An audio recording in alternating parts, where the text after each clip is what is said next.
Coded Conversations. Thank you, everybody, for tuning in with us tonight. We have a special guest. If you want to introduce yourself. Hi there. Nice to meet you all. Thank you for inviting me. And yeah, I'm a music publisher and a music supervisor at currently at Leaf LLC, as you can see on your screen. Oh, wow. Awesome. So, yeah, can you give us a little bit of insight into what a music publisher and what a music supervisor does? Sure can. Well, all right, let's start with a music publisher. So there are typically 5 functions of a music publisher. Um, Acquisition of songs, then exploitation of songs, administration, collection, and protection of songs for creatives, songwriters, etc., musicians. Oh, wow. Okay. And what about the music supervisor? Yeah, so a music supervisor is someone who basically finds music or songs and they license the rights for the use of the music. They confirm that all the music uses are accurately logged into cue sheets if they're placed. So basically, a supervisor is someone who places a song into some kind of media, whether it's film, television, Right. commercial, video game, animation, or whatever. And there are many different stages of it. So, like, are we talking, that show Love is Blind on Netflix? I've heard of it. Okay, yeah, it's where they call it pods. They like talk to each other through a wall, and then they propose to. Yeah, it's pretty ridiculous. They propose to each other, and then they finally see each other for the first time, and Yeah. they go on a trip together, and all this stuff. But it's always funny because the music that goes along with everything is kind of like the lyrics are describing what's happening in the show. And I always think to myself, oh, that's picked out by a music supervisor. It could very well be. I don't actually know what their specific requirement is and how they go about it for that particular show. But yes, you're right. It's very important for a music supervisor to create an emotive background sound, whether there's lyrics or Right, instrumental, to create the mood, the tone, the setting right. of the scene. Okay. So, yeah, can you give us a little bit of insight on your process when it comes to picking out music for a show? Sure. So for music supervision, for example, let's say there's a project of some sort. Could be a TV show, maybe a TV scene, could be a film scene, could be commercial animation, as I mentioned earlier. So there might be, depending on the nature of how much work is required for each type of media, what they're looking for, it really first begins with a budget. And then, depending on what the budget is that can be allotted toward song placement, will ultimately determine the type of music, the level of music, and so on how to place that scene. So, if, say, an indie filmmaker or independent, somebody who's just starting out, has had very little experience, or really doesn't have a lot of money to spend to put songs into their film or television show or commercial, um, they can say, well, I can give you only so much money, and I just don't have any money to put toward this.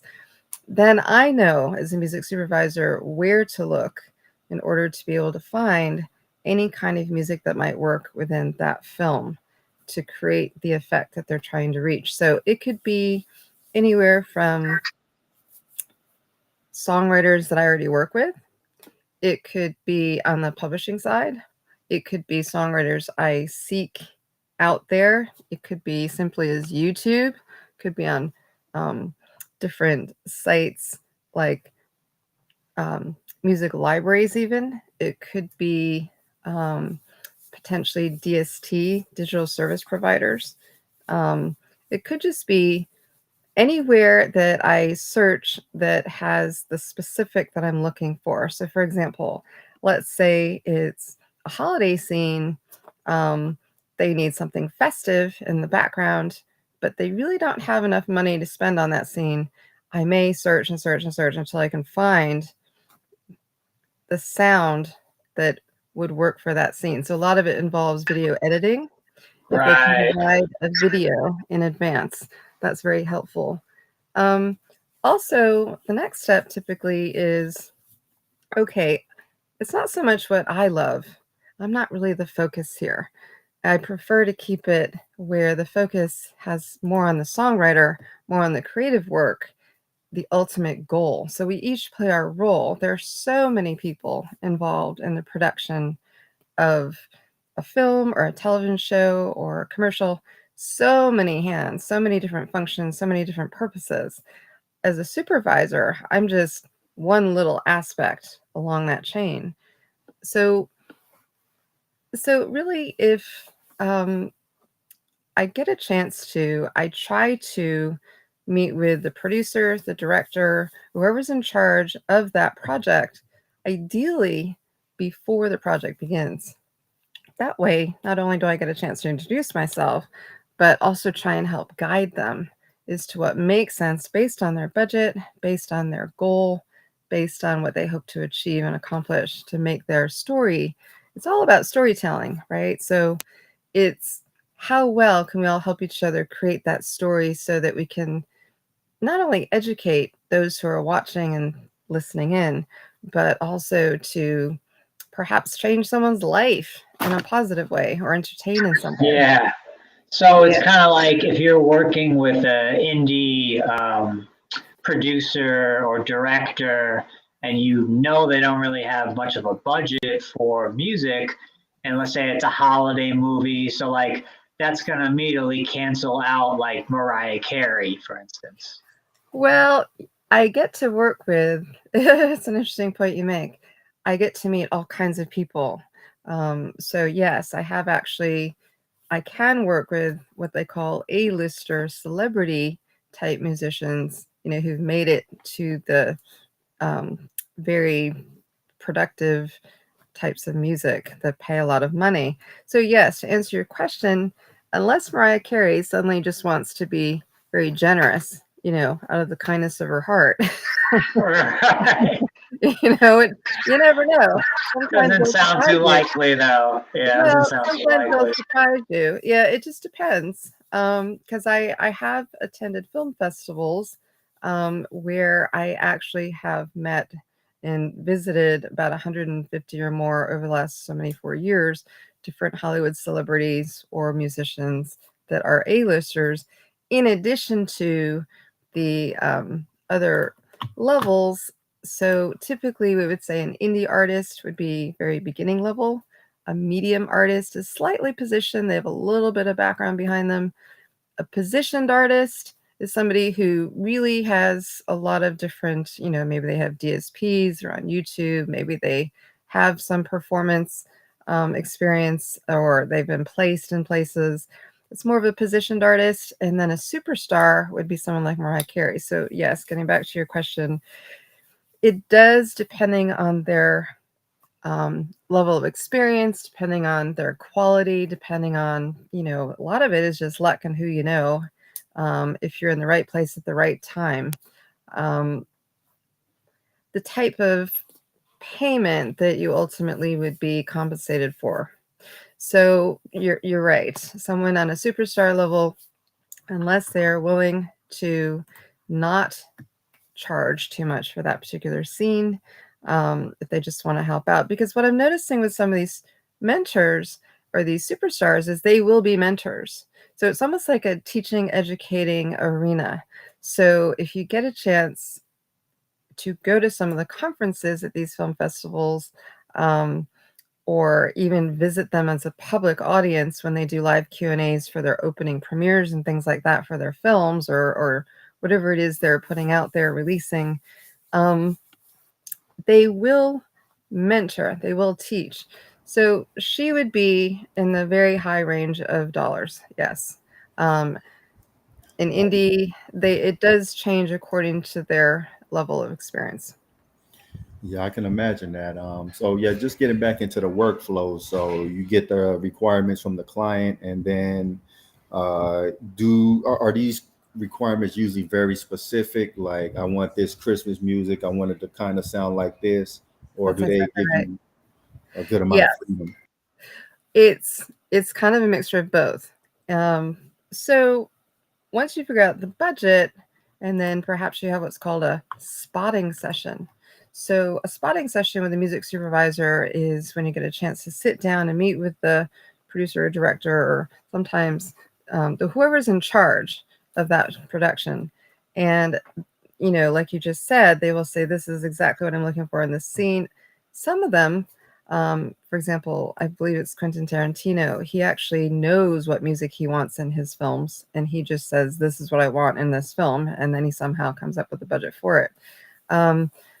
But typically, it doesn't always work that way. They may have what's called a temp um, song. In other words, they kind of want it to sound like that. Um, Maybe the supervisor can find something similar. Sometimes there's a time period involved. It depends too on how it's going to be placed. Is it a background? Is it an instrumental? Is it a source? Is it a score? There are many different elements that come into play as well to create that emotive effect behind that particular scene. Um, and then once you do the meeting with them, you take spotting notes. So you basically get a sense of the SMPTE placements. That means on a video reel, for example, or even in the film script, you break down the script and you figure out which scenes specifically are the scenes that. So the supervisor goes in and tries to find places where music is already stated within that script. So, they may say in brackets, okay, song here, or the radio is playing, or something like that. So that's an instant cue in that makes it much easier for your supervisor, right? Because we can say, okay, we know there's going to be music here. Different scenes where there's a car driving.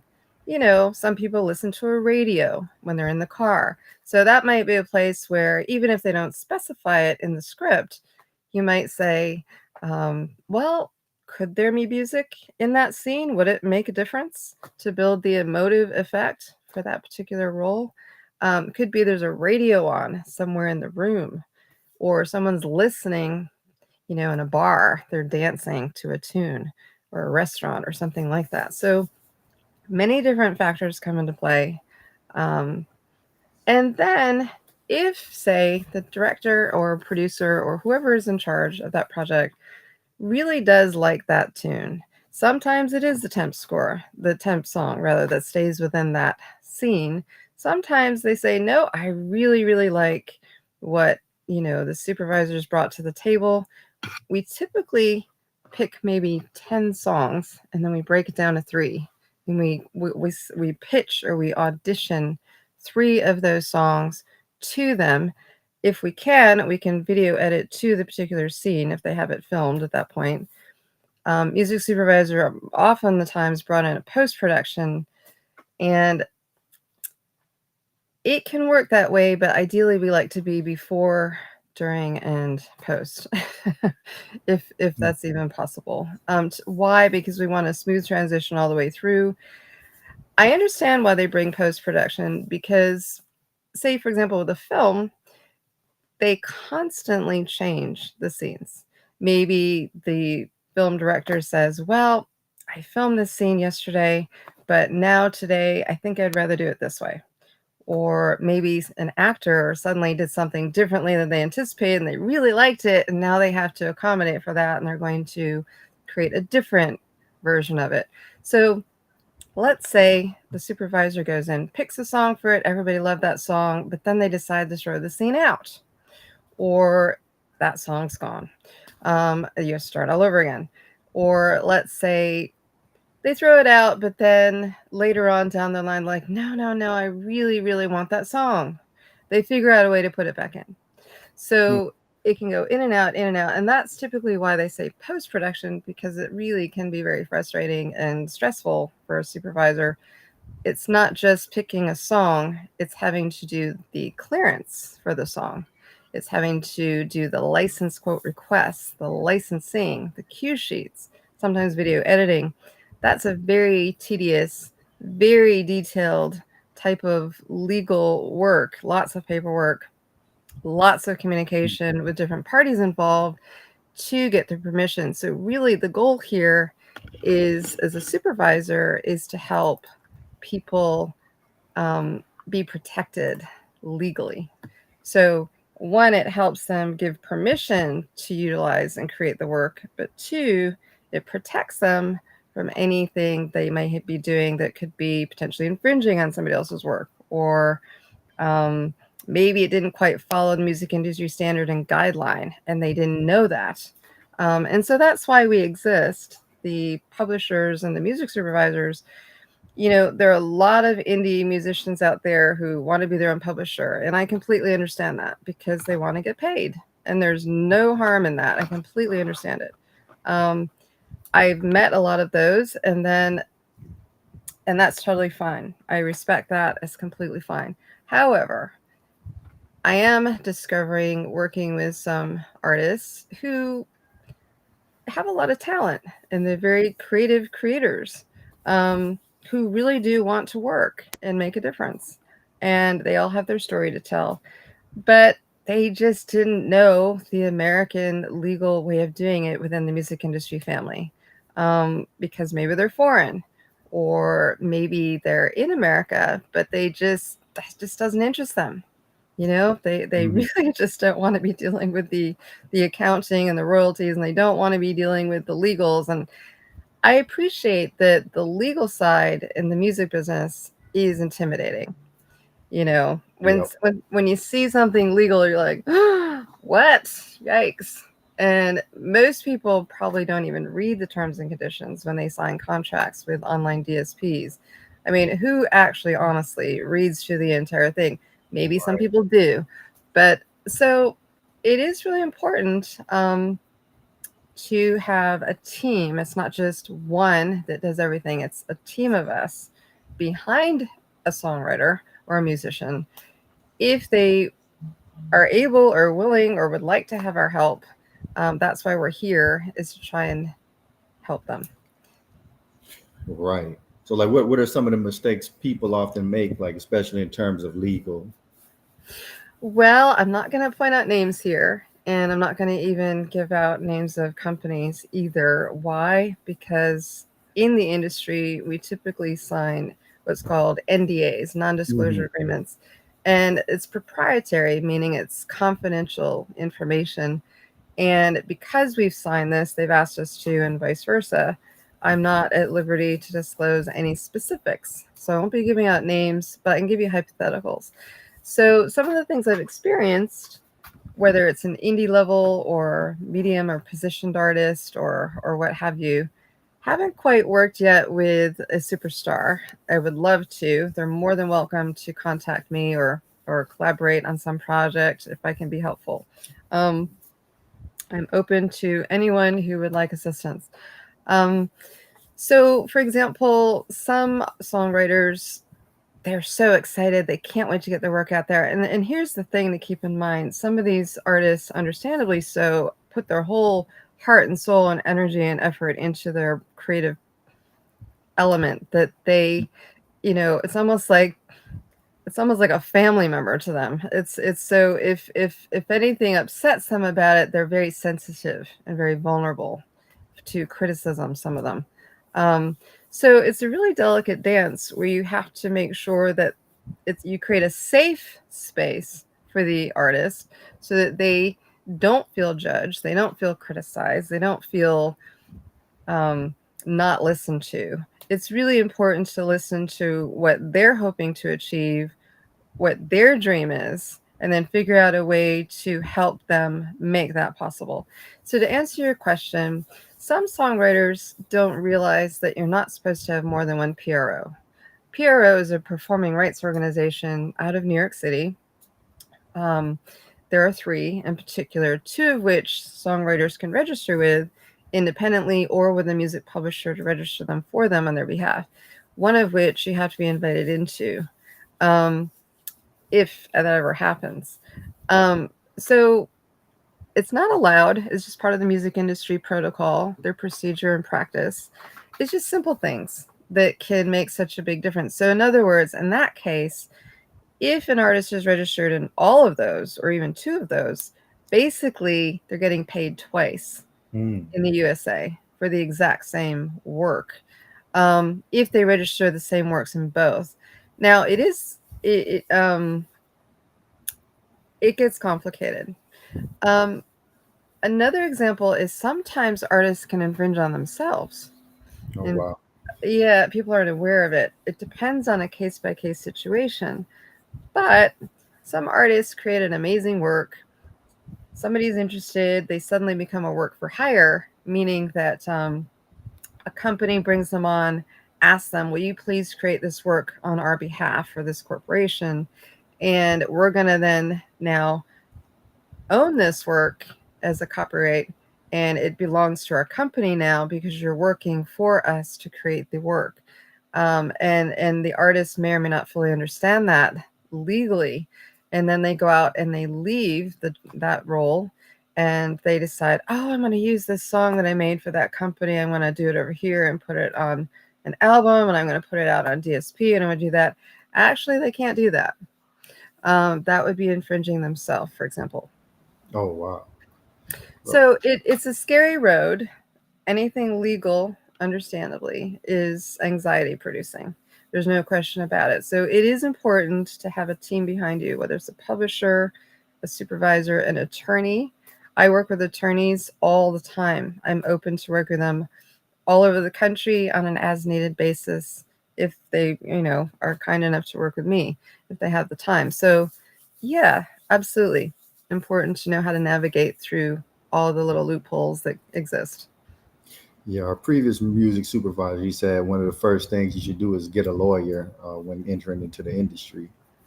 Well, it's true. It's certainly not going to hurt. And I know people on all the different levels of A to B to C to, all the different levels of musicians, creatives recommend that, I'm sure, on some level. It is definitely important to have one. However, they are expensive, right? And here's the thing.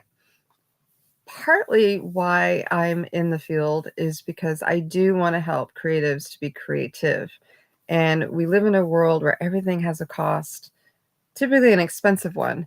So I try to make it as easy as possible to take the pain out of the process if I can for that artist, um, in a reasonable capacity that doesn't, break their bank, or if they don't even have a budget, but they really need the help. I'm one of these people that I will work with the person on a case by case basis, what is possible to assist them to get to where they want to go. So it Oh may not wow. necessarily be always monetary.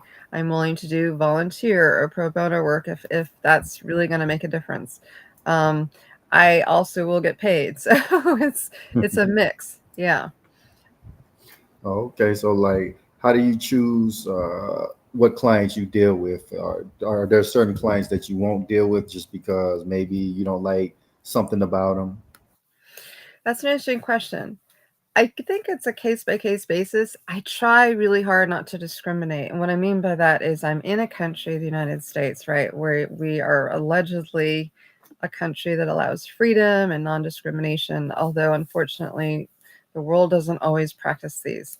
Um, so, what I mean by that in the music industry is I try to practice inclusion. That's sort of the latest thing in the last so many years in the media and the music industry and film and television, everything is to be more inclusive. And what that means is not just the same old that you see on TV, but all different types of cultural groups and backgrounds and experiences. And it's not just the same cookie cutter footprint every single time. And that's slowly evolving. So to get back to your question, um, I guess, sorry, remind me of your question again before I get back onto that track. Sure. Oh, I was just asking, are there like certain clients you prefer not to work with? Are there certain traits that kind of turn you off from working with this Oh, person? I certainly get turned off if someone badmouths anybody. Um, I'm kind of old fashioned that way. My family is from the southern USA on the East Coast. They're very proper, many of them down there. And there's a certain way of relating. I think relationships are really important. I think, like I said earlier, listening, showing simple basic respect, whether you agree with them or not, or have the same background or not, is kind of irrelevant. That's not really what matters. It's, can you both get along well enough to work together to create a creative artwork? So it's like a painting in a way where each of you has your own little paint that you want to put onto the application, and at the end of the day, what is it going to become? So um, I wouldn't know if I'd feel comfortable working with someone who lied about the song they were submitting. Mm. Um, if they infringed on somebody else's song and they're trying to pass it off as their own, or if they're plagiarized, I certainly wouldn't feel comfortable. I would not want to work with someone who behaved that way. Um, Part of my license agreements, which I've had many lawyers review, who are in the music industry in the different cities around like Nashville and New York and LA. Um, they have it written into my contracts on a music publisher supervisor basis where it's the liability of the songwriter to deal with any potential infringement liability. In other words, it is they're supposed to present themselves in their best light. So if they want to be taken seriously in the industry and actually help to assist along to get somewhere, they need to, walk the walk, talk the talk, be who they actually say they are. Okay, I got you. So getting back into your job, would you say it's more artistic or more scientific? Like, is there a one, two, three process, or is it more by feel? I think that's a case by case basis. It's a really interesting question. Each person is unique. They each have their own story to tell, and they all are in creative spaces for their own reasoning. Um, Whatever it is that drives them. And each person copes and relates differently. There are hundreds and hundreds of different ways of people coping and relating. Um, so it's not so much my role as a publisher or supervisor to judge them. It's on a personal level. It's more it's sort of like being a tour guide in a way. It's almost like I'm guiding them through, the rocky or the rapids of a river basin going down the whitewater rapids. It's almost like I'm trying to navigate them down where they're safe and they can get through it. um, and as far as their creative process, some people may write songs while they're on a bus and it just suddenly comes to them, they have to quick write it down.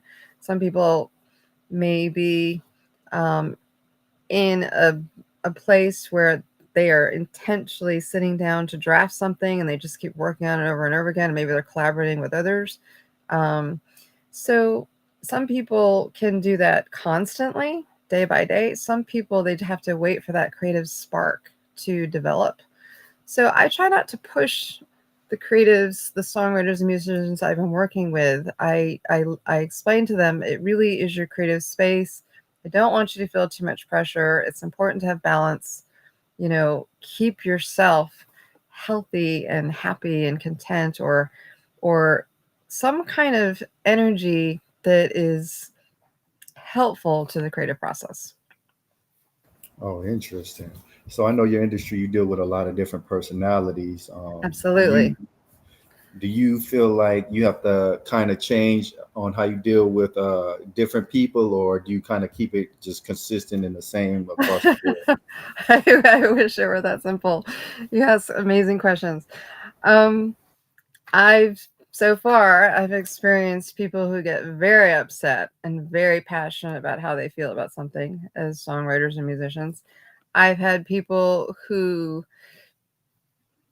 really mean well and want to get along with their band members, and then suddenly they just turn on each other because they just can't figure out how this is not coordinating. I've had people who get along great and we all just want to get on board and just keep going and making more and more and more. So I've had a mix of a lot of different things. Oh wow, interesting. So like, how do you avoid taking it personal when like somebody flips out, for example? Excellent point. Um, that is hard. Sometimes it is hard. Um, I've realized more and more as I assist them in their process that they I've been really fortunate. Guess I should say I have some musicians, creatives I'm working with that have just been extremely appreciative. They really just want us to figure out ways to make it all possible, and I've been very lucky that way. That may be, a divine intervention right there. Sometimes we all feel it's like a miracle right there, like it was a meant to be thing. Almost like we were meant to be in each other's space and lives to create something. But yeah, there was one in particular, I'm not going to mention names, that it was very upsetting that they got so upset. They completely misunderstood what a certain process was. They had a different perception as a creator of a song, and it wasn't meeting up with what's required in the music business side. And I think the music business side, like I said, some people get really afraid of the law, legal documents. I think they just kept building more and more anxiety over that. And unfortunately, it was counterproductive than productive. Oh wow. Oh, So hey guys, I got my connection back here. no, great. But yeah, did you want to ask a question, Brian? Oh, well, what did I miss? Okay.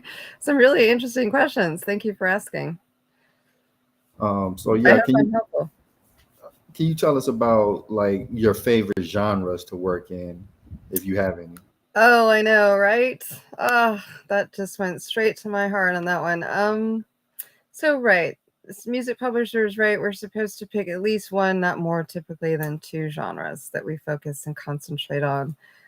Music supervisors, we can work with every genre out there. If there's a need, then we go to whatever lengths we have to try and fill that need for that particular project. Um, so, and that's typically on a non-exclusive basis, meaning that the artist is not tied down to just that one supervisor forever and ever and ever, and they have no freedom to, explore other opportunities to other supervisors. So I look at it as a family, almost like a sisterhood or brotherhood. We're all here to help each other. I'm not one of these people that is into competition.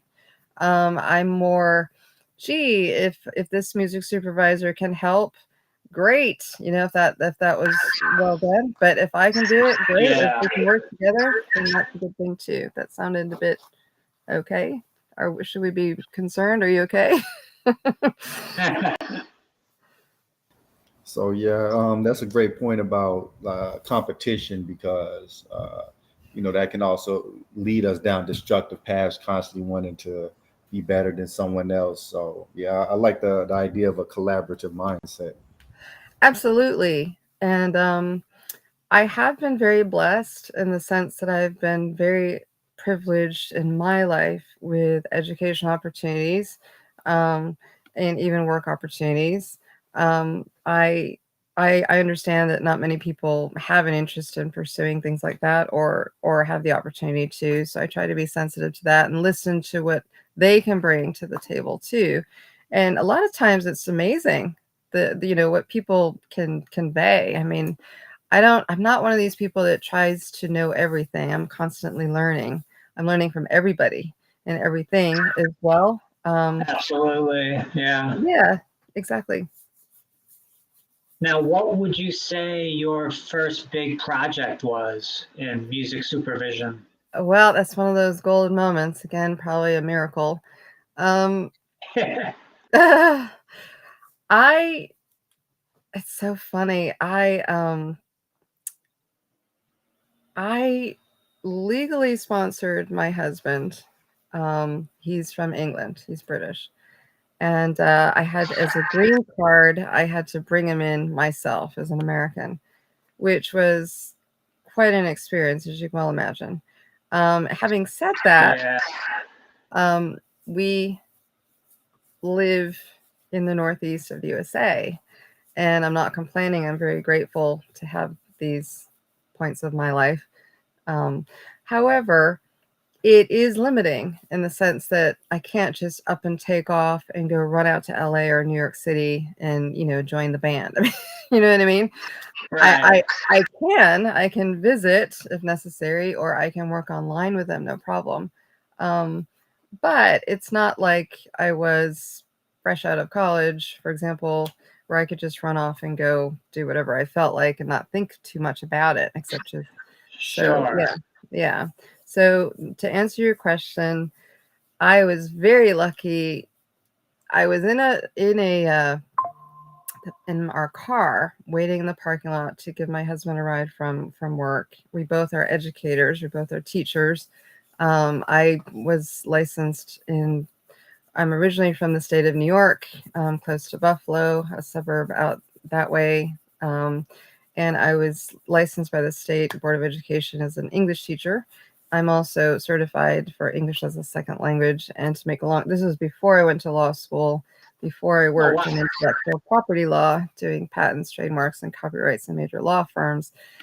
So I specialized in music publishing supervision when I got married. I got married in 2012, and my husband was living in a foreign country, of all places, the Middle East. We're not Muslim, but Oh, wow. anyway, yeah. And I Yeah. know I was finishing up.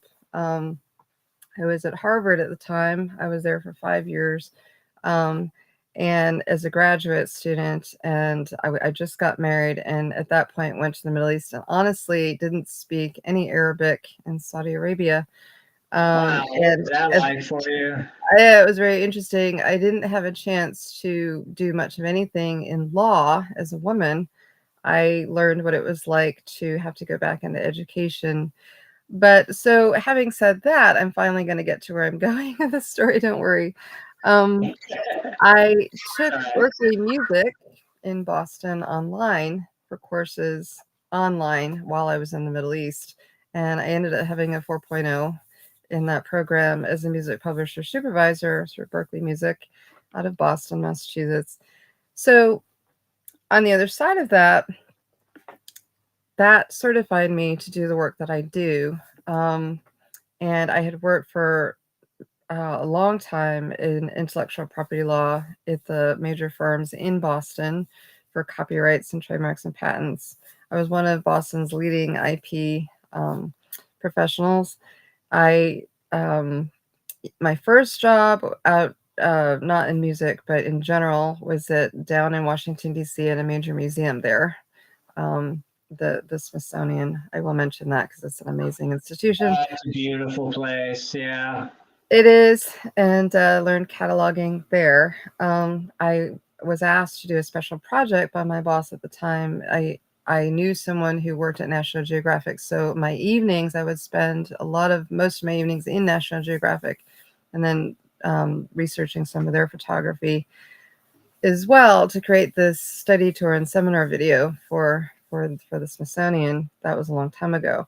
From there, I moved to New York City, spent a year there. I worked in NoHo in an art gallery, not doing much, just letting people in and out the door, basically. But it put food on the table. Didn't Yeah.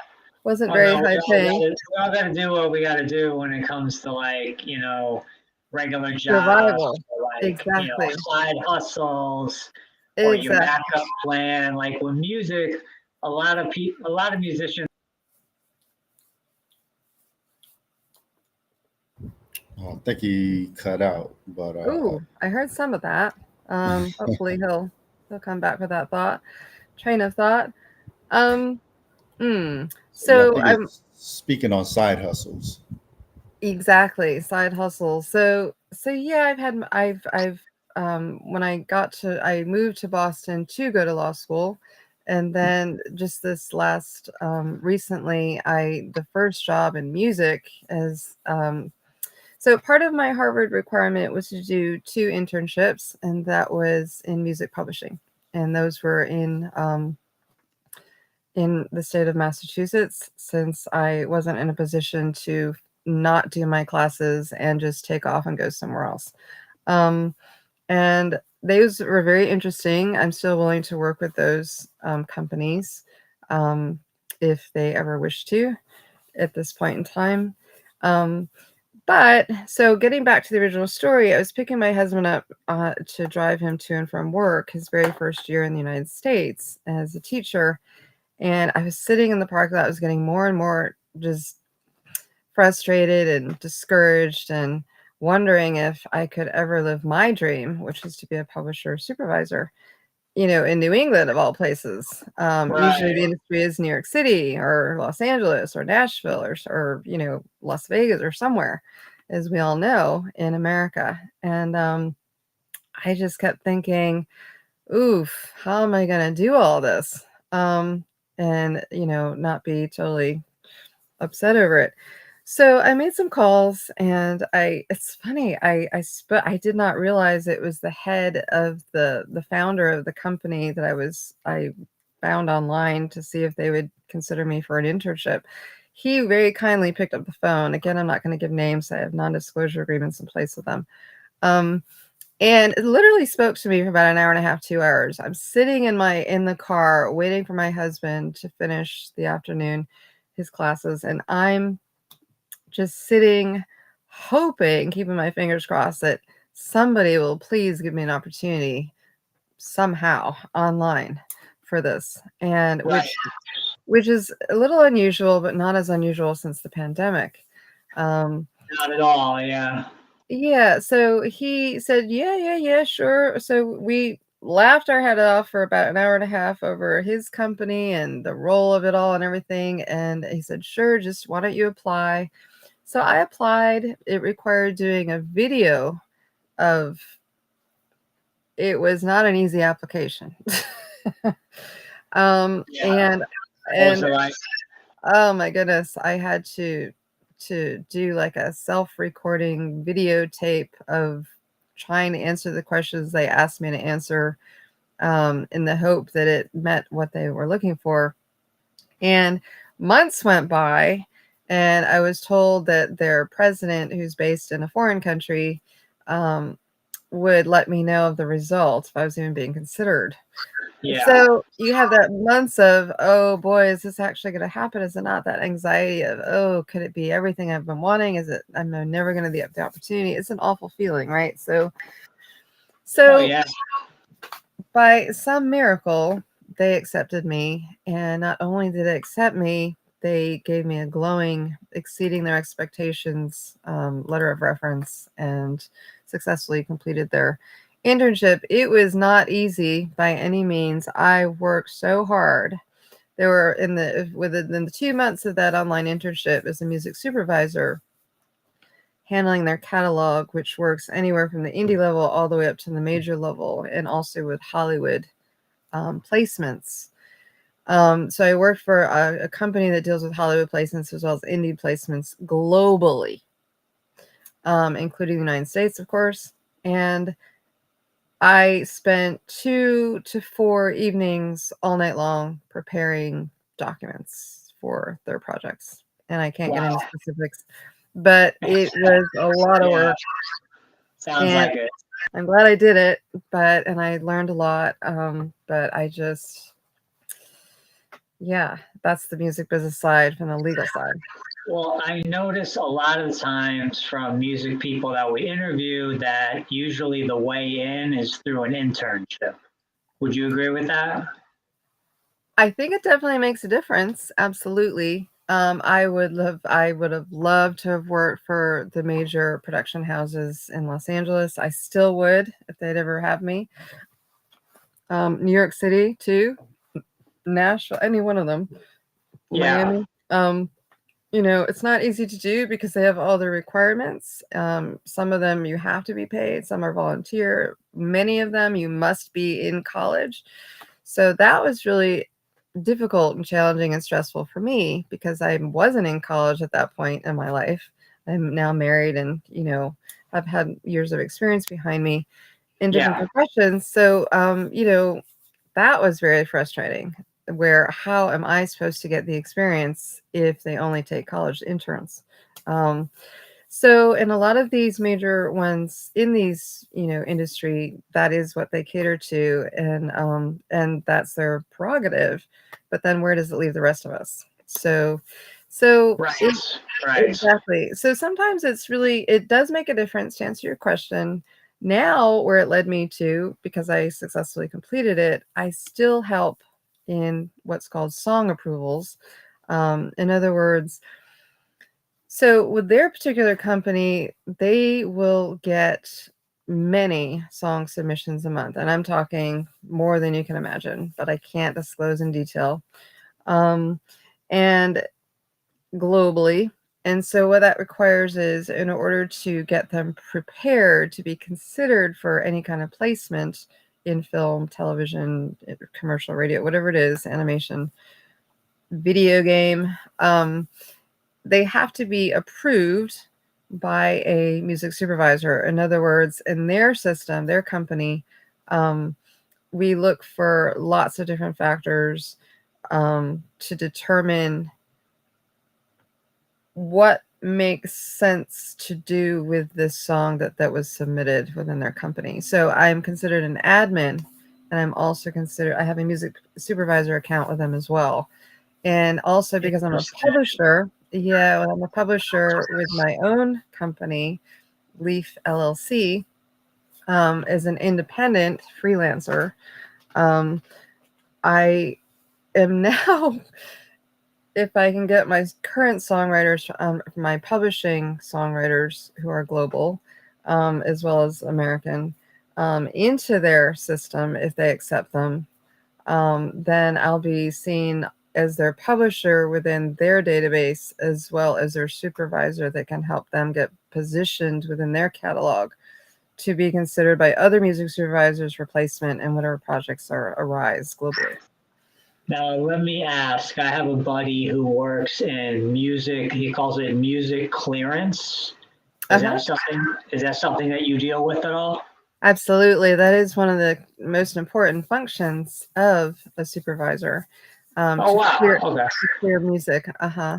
So yeah, so there are ways of going about it. In other words, typically it's sync or master clearance information, depending on the nature of the work. And so you have to get certain permissions. Really, what clearance is when, say, you have a song and you have a placement of a scene and whatever kind of media it is, they need to make sure legal consent is given by the copyright owner of the song. Could just be one person who wrote the song, the lyrics and the song, or maybe it's just an instrumental. Maybe it's a score. It could be a whole band. Maybe several of them wrote the lyrics. Maybe several of them wrote the music. And if that's the case, you have to get permission from all of the band members to use it within that scene. Oh So wow. yeah, that's where That must be tricky. it Yeah. is very tricky. That's actually one of the issues I'm dealing with now. Um, these musicians and sound recording artists and performers and songwriters. So the performer, for example, hypothetically, is doing a cover song of the original songwriter's song, but this original songwriter also has a sound mixer. And that gets complicated, for example, because each can collect royalties based on different functions, depending on how they contribute to the song, if they even contribute to the song. And that can be complex. That's where they definitely would hopefully have a music publisher, for example, because we make sure that we try to foresee, it's called foreseeability in the legal arena. What is it we need to do, whether it's a legal document, or a negotiation, or whether it's a license, or whatever it is, to make sure that we're not only protecting the interests of each of the creatives within that band, or independently, just solo. Um, where they don't get into legal trouble with other artists or with each other, or they don't start getting upset with each other later on. Let's say the song becomes a major hit, it becomes an A-list, Yeah. it, Right. you know, Right. becomes a headliner overnight. In other words, sells over a million records or streams or something, and becomes a headliner. And then, Like a Sabrina Carpenter or someone like that, right? yeah, I think it was Lord out of Australia. I could be wrong. I'd have to double check the information on this, but I think she decided to go with an indie publisher, music publisher. And look what happened to her. She's an amazing artist. And her band. Yeah. So yeah, and I think it was Metro Station. Again, I'd have to double check the facts on this. It was a long time ago. They headlined overnight just being on YouTube with no representation. Or maybe they had, I don't know what their specifics were. I'd have to research it. So it can happen. The problem with publishing and supervision, we cannot make promises. So at least I don't.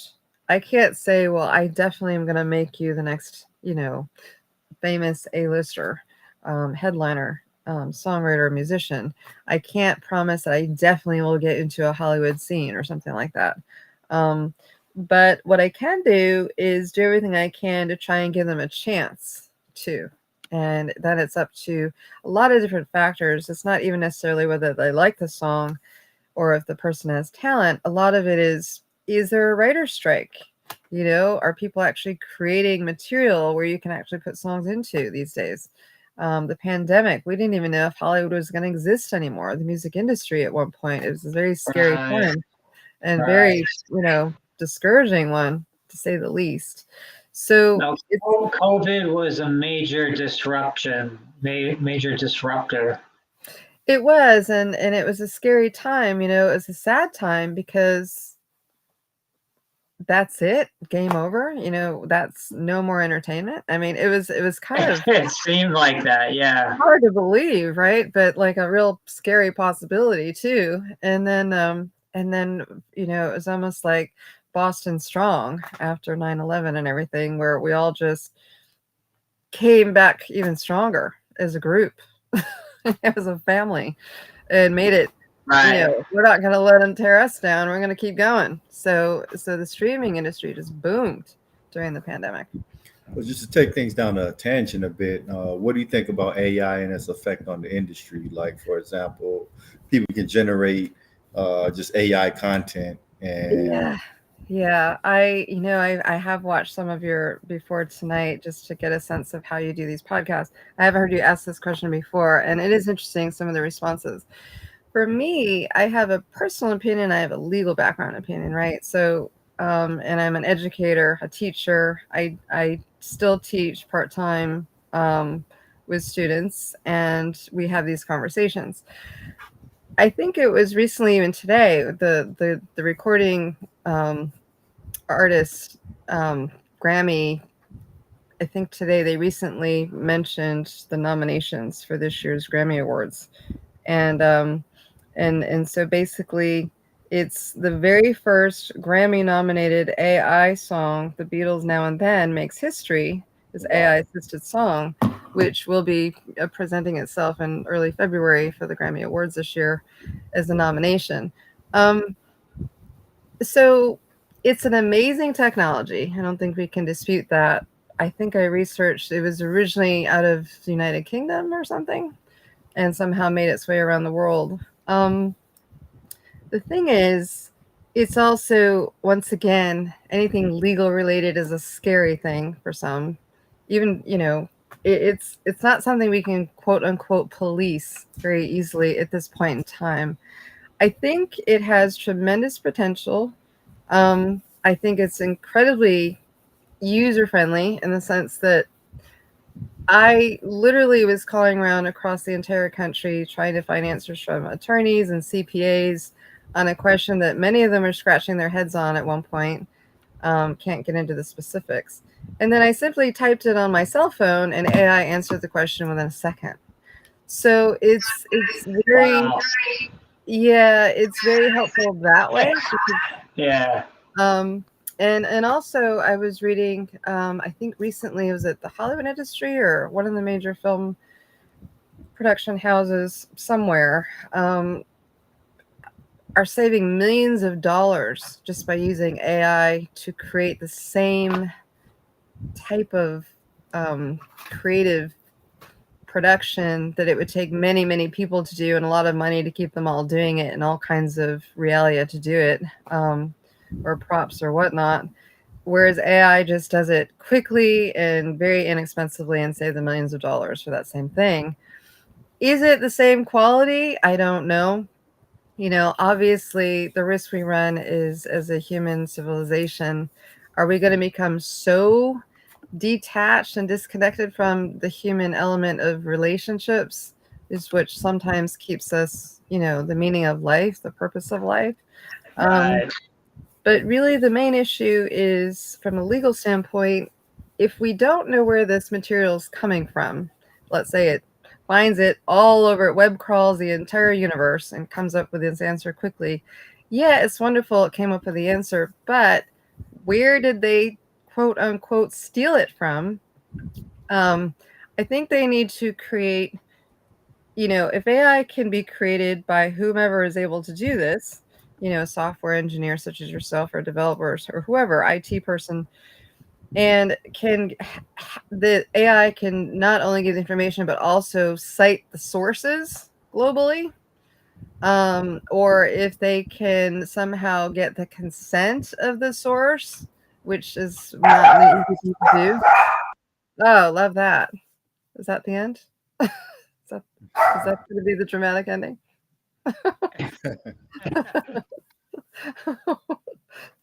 Anyway, yeah, so policing, barking, getting the police dogs out there, so to speak, on this whole process is not an easy thing to do. And that's where it's a dangerous thing, because we're stealing, we're plagiarizing. That is not an avenue we want to bark up the wrong tree.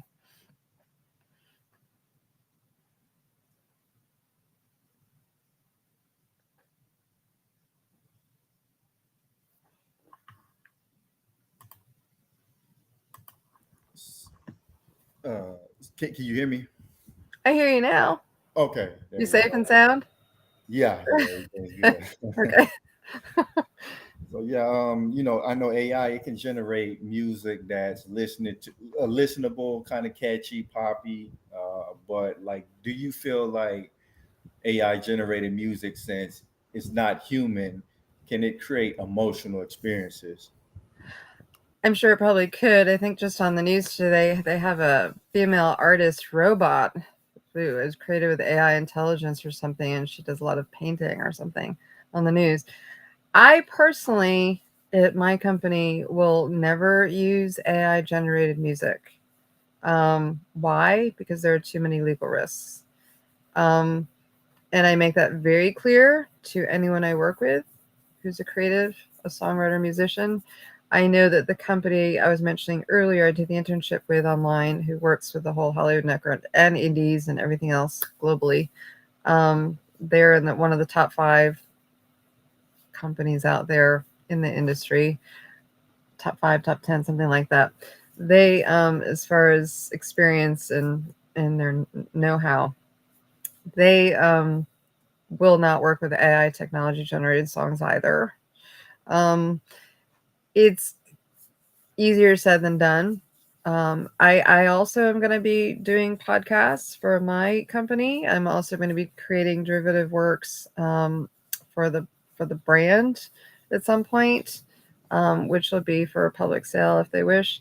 I am, all of the imagery on my site are my own photographs, so I'm very careful that way, intellectual property wise, not to use somebody else's work inappropriately without a So consent. very careful in general. Extremely careful on it. From what I'm gathering. Yeah, that includes especially. Yeah. But it is an amazing technology. I hope they can, like Meta, Facebook in future, where it becomes 3D and virtual reality and that kind of thing. It pops out on screen and all that. I hope AI can become perfected, like I said, where it shows the source information, the citation, so to speak, almost like a research paper, or it gets the consent from the author or something. I don't know. Will it become a paid subscription where, this person came out with this information, now you can pay for that information? I don't know. I mean, who knows? Well, I guess we'll find out hopefully someday. Interesting. So for the final question on my part, are you seeing more excitement or more fear from the creatives in your industry in regards to AI? I actually just had a laugh on that about a week ago. One of my songwriter musicians, I like I said, I'm going to create my own version of my podcast with my artists. It's going to take some time to post them on my site, but they gladly were willing to answer the questions I had asked. Not me personally, but someone I had asked to answer to be the moderator for the live Q&A. So they then, out of just for the fun of it, created their own quick podcast just for the fun of it using AI. And then they sent me the version of it using AI. And it really was kind of funny and well done. They had a female and male moderator. It looked very professional and very real, but it was all generated by AI. And it asked all these AI questions. But they won't be using it, was my understanding. Oh wow. Yeah, we did laugh quite a bit. It was kind of funny the way it came out. So yeah, it can be done. But there's that big question mark looming. I'm not willing to go down that path at the moment until they figure it out. Well, did you want to give us a little bit of information on your podcast, or are you still kind of in the development phases? Still in development phases. I'm sorry about this to whoever is thoughtful enough to listen. And to you, it is proprietary. I do also have NDAs with my clients, non-disclosure agreements. So we all have to keep things within our own reach with each other. But yeah, if they wish to, I give the artist, the musician, the songwriter the option. If they want to do a Q&A, they can. I'll help them create one. You are all helping here. If you don't mind, if I post that as well on my site, if you don't mind, if you do, sure. It's fine. I'll respect that. So because I've attended things like, film Q&As, where you get to meet amazing artists like Tyler Perry or, Kenneth Branagh or some female director, performer. I've met over 150. I have photographs of all of them at these film festivals, like TIFF, Toronto Film Festival, Sundance, Tribeca. The list goes on, the different festivals, Cannes. I try and attend them as often as I can. As a conference, because I'm a music supervisor, that puts me into the industry conference status. So I'm no longer the public. I'm now able to partake along with them. So I'm able to negotiate with the people who attend from all over globally to these conferences during the coffee hour and give them my business card and say, hey, I have this songwriter. You're working on this scene. Can we do this? Let's talk, blah, blah, blah, that kind of thing. Interesting.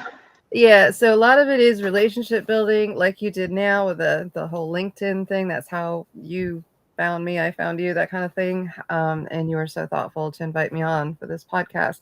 So I really feel absolutely. Yeah, I hope to help. Me. I don't know. Influencer is a strong word. I'm not trying to be an influencer, but it would be neat if the music industry would also adapt similar to the film industry, where they become mentors, or they have live Q&A, red carpet events where you can, no matter what level you're on, indie up to the major level, professional level, similar. I would love to see the two become similar in that process. So that's partly why I decided to put a Q&A on my website, which is to help, like we said, help artists introduce themselves, their stories, why they're in it, what is their goal, what is their hope, their vision, their lens, so to speak. In this world we live in, which unfortunately these days is not the most friendly with all the wars and things going on globally. Sure. Where can they find your website at, or is that still under wraps? Thanks for asking. Yes, it actually exists. I've been working with these songwriters since 2014, if not earlier. Some of them, not all. I get constant invites weekly for various events all over the U.S., New York, L.A., locally. So I'm always open to people, with anything related to the music industry or film industry or television or whatever, to anything like that. The creatives and events, workshops, whatever it is, Q&As. So my website is, my husband, who's British, came up with the name Lief, Lief. That means in England, it's an old English name, means gladly, willingly, etc., happily, I guess. He actually came up with the idea of my creating my own LLC. My understanding with this internship I was at, that 50% of us in music supervision or publishing create our own independent companies, freelancing, and 50% of us go in-house or do both. So, and I'm willing to do both. So Leaf was my husband's idea one day while we're in the Middle East in Saudi Arabia. I never envisioned having my own company. It was never a goal. It just sort of worked out that way. But now that I'm in the midst of it, I love it. Absolutely love it. Awesome. So my website is www.song, S-O-N-G, Lief, Lief, as you see here, .com. My company name is Lief LLC. Awesome. Brian, did you have any final questions? I guess the only other question I would have is, being a music composer myself, I compose video game music. How would I go about, how would I go about trying to get that into film or TV or commercials? I'd be happy to help if you wanted to work with me or collaborate on that. I understand if you want to be your own, whatever, you have to make that decision if you want that kind of assistance or not. I can give you some guidance. That's something we can discuss after the podcast, if that's helpful. Oh yeah, absolutely. But as far as anyone who's listening, you can do it yourself if you need to save on costs, or you really just want to, not develop it with a publisher or supervisor. It may not be as easy. You may feel like you're kind of lost in the woods somewhere trying to figure out which is the right path to take. And a little intimidating, maybe, not knowing if you really understand the process well enough. Personally, given all the potential, like I said earlier, it's like going the Whitewater Rapids on level 5, which is the highest level of whitewater rapid you go and the most dangerous. I would have a guide take you down that river if you're able to. But you can search the internet. You can type in music publishing, music supervision, or song placement. There are many, many, many companies out there who are willing to do that.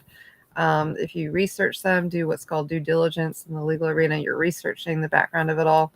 And they're out there and they will help you. Just be careful. My only word of advice there, if you're going to do it yourself, is absolutely read the terms and conditions on their site or on any contract they want you to sign or subscription. I know it's not the most exciting element of the whole process, reading all the teeny fine print that nobody can read without magnifying glass, but present, yeah, you definitely want to make sure if it's exclusive or non-exclusive. I recently worked with an artist who didn't realize that the song they submitted to a company was exclusive, and once again, they can no longer ever use that song again. So you want to be careful not to give away your art to a company and they own it. Be very careful there. Yeah, that's kind of, a lot of people can kind of go down not a very good road, so to that speak. Would be absolutely soul crushing, I would imagine. you know? Yeah. So I just be very careful, read the fine print, whatever it is you decide, whatever company you decide to go with, whether you're with a publisher or supervisor, lawyer, or a company that does this and you do it yourself, just be very careful, read the fine print, know exactly what you're getting into. Oh, that's awesome. It's all Yeah, we great advice. definitely. Go ahead, Brian. Oh no, I was just saying that's all great advice. Yeah, absolutely. And if it's helpful, I know people are overwhelmed thinking, oh, that cancels me out. I can't afford this, right? I can barely afford my, the holidays. And I understand that given what we've all been through globally, right? So typically the way it works is if it's any helpful info for anyone, um, music supervisors, they can get paid hourly or they can get paid per project. Usually they're paid by the producer or the director or whoever it is has the project directly. So the songwriter doesn't have to ever pay a music supervisor. If that's any hopeful, positive inspiration for those who really want to get into the industry and just really can't afford to, even if you can, who wants to have to, right? If you don't have Right. to. No disrespect to those out there who are doing it, my colleagues, we are not inexpensive, that's for sure, if we pay hourly. So typically it can range up to the $120 an hour range or less, depending on the expertise, etc., per hour. Sure. It can be 10 to 25, maybe 30% at most with any particular project. And that's typically taken out of the whole overall budget or the music budget. So if the project doesn't have a budget,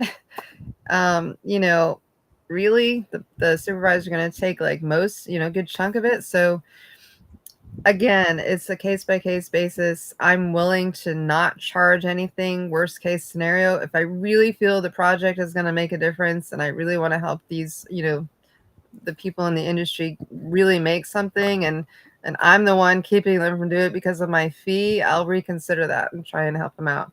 I can't do it for everybody, obviously. That's awesome. As a publisher, it's typically royalties. So we don't typically get paid anything from the artist directly. It's not like they pay us like an attorney where you have a retainer fee or an upfront fee or whatever monthly plan. It's more of a royalty thing. So it's either 10% for an administrative contract, it's 25% for a co-publishing, or 50% of your royalty. And not every artist wants to have to share their royalty because we understand in the industry, songwriters get the short end of the stick. They don't make a lot of money, right? And if they're even noticed by the public for their song is another story, which is why we exist. We try and help them get their work out there and be seen and heard. That's great. Excuse me. Yeah, that's awesome. I think this is a good note to end the show on. Did you want to leave the audience with any closing thoughts? Well, I really thank you for thinking of me. It's very kind of you. I really hope that, our country will take song and music a little more seriously than it's done in the past. I really hope it will include everybody, not just a certain cookie cutter type.